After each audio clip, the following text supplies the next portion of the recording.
Egam Sonko mën a boole xol yi jaarale ko ci jeunesse bi boole leen boole xol yi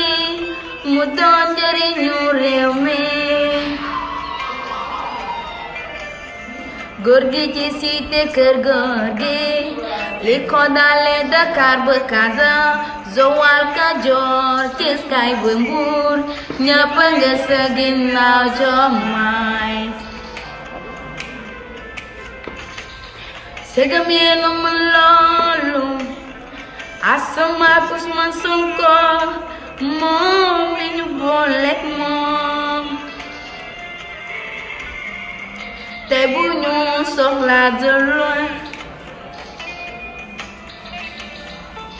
day yabal patriote te ñoom daawuñu benn yoon xaddiwuñu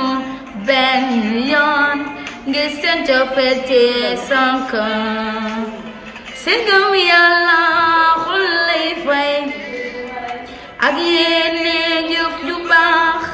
nelawal ba yandoon Sonko yow yaay kii ne si biir xol yi yow yaay suñu choix